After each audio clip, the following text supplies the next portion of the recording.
Well, good morning, SECC family, and thanks for joining me on our journey through the Bible. We are in 2 Samuel. We're going to be looking at chapters 3 and 4 as we continue our journey. Stick around.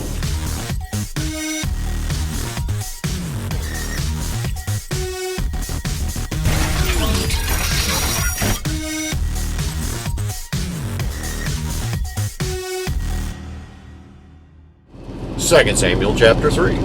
There was a long war between the house of Saul and the house of David, and David grew stronger and stronger while the house of Saul became weaker and weaker.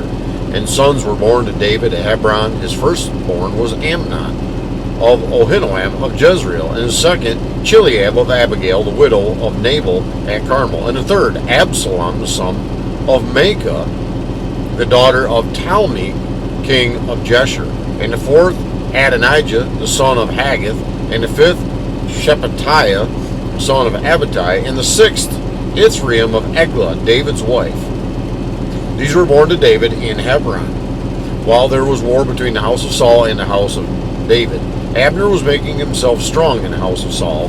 Now Saul had a concubine whose name was Rizpah, the daughter of Ahiah, and Ishbosheth said to Abner, "Why have you gone into my father's concubine?" Then Abner was very angry over the words of Ishbosheth. It said, "Am I a dog's head of Judah? To this day I keep showing steadfast love to the house of Saul your father, to his brothers and to his friends, and have not given you into the hand of David. And yet you charge me today with fault concerning a woman. God do so to Abner and more also, if I do not accomplish for David what the Lord has sworn to him, to transfer the kingdom from the house of Saul, and set up the throne of David over Israel and over Judah, from Dan to Beersheba." And Ishbosheth could not answer Abner another word, because he feared him. And Abner sent messengers to David on his behalf, saying, "To whom does this land belong? Make your covenant with me, and behold, my hand shall be with you, to bring over all Israel to you." And he said, "Good, I will make a covenant with you. But one thing I require of you, that is, you shall not see my face unless you first bring Michal, Saul's daughter, when you come to see my face."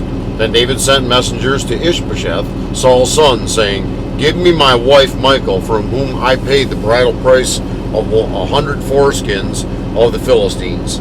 And Ishbosheth sent and took her from her husband Paltiel, the son of Laish.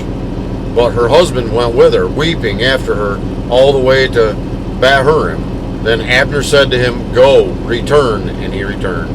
And Abner conferred with the elders of Israel, saying, "For some time past you have been seeking David as king over you. Now then, bring it about, for the Lord has promised David, saying, By the hand of my servant David I will save my people Israel from the hand of the Philistines, and from the hand of all their enemies." Abner also spoke to Benjamin. And then Abner went to tell David at Hebron all that Israel and the whole house of Benjamin thought good to do. When Abner came with 20 men to David at Hebron, David made a feast for Abner and the men who were with him. And Abner said to David, "I will arise and go and will gather all Israel to my lord the king, that they may make a covenant with you, and that you may reign over all that your heart desires." So David sent Abner away, and he went in peace. Just then the servants of David arrived with Joab from a raid, bringing much spoil with him. But Abner was not with David at Hebron, for he had sent him away, and he had gone in peace. When Joab and all the army that was with him came, it was told Joab, "Abner the son of Ner came to the king, and he has let him go, and he is gone in peace." Then Joab went to the king and said, "What have you done? Behold, Abner came to you. Why is it that you have sent him away, so that he is gone? You know that Abner the son of Ner came to deceive you, and to know you're going out and you're coming in, and to know all that you are doing." When Joab came out from David's presence, he sent messengers after Abner, and they brought him back from the cistern of Sirah. But David did not know about it, and when Abner returned to Hebron, Joab took him aside into the midst of the gate to speak with him privately, and there he struck him in the stomach so that he died, for the blood of Asahel his brother. Afterward, when David heard of it, he said, "I and my kingdom are forever guiltless before the Lord for the blood of Abner the son of Ner. May it fall upon the head of Joab and all upon all his father's house, and may the house of Joab never be without one who has a discharge, or who is leprous, or who holds a spindle, or who falls by the sword, or who lacks bread. So Joab and Abishai his brother killed Abner, because he had put their brother Asahel to death in the battle at Gibeon. Then David said to Joab and all the people who were with him, "Tear your clothes and put on sackcloth and mourn before Abner." And King David followed the bier. They buried Abner at Hebron, and the king lifted up his voice and wept at the grave of Abner. And all the people wept. And the king lamented for Abner, saying, "Should Abner die as a fool dies? Your hands were not bound, your feet were not fettered. As one falls before the wicked, you have fallen." And all the people wept again over him. Then all the people came to persuade David to eat bread while it was yet day. But David swore, saying, "God do so to me, and more also, if I taste bread or anything else until the sun goes down." And all the people took notice of it, and it pleased them, as everything that the king did pleased all the people. So all the people of Israel understood that day that it had not been the king's will to put to death Abner the son of Ner. And the king said to his servants, "Do you not know that a prince and a great man has fallen this day in Israel? And I was gentle today, though anointed king. These men, the sons of Zeruiah, are more severe than I. The Lord repay the evildoer according to his wickedness." 2 Samuel chapter 4.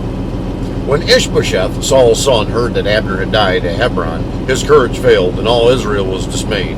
Now Saul's son had two men who were captains of raiding bands. The name of the one was Baanah, and the name of the other Rechab, sons of Rimmon, a man of Benjamin from Beeroth, for Beeroth also was counted part of Benjamin. Then the Beerothites fled to Gittaim, and have been sojourners there to this day.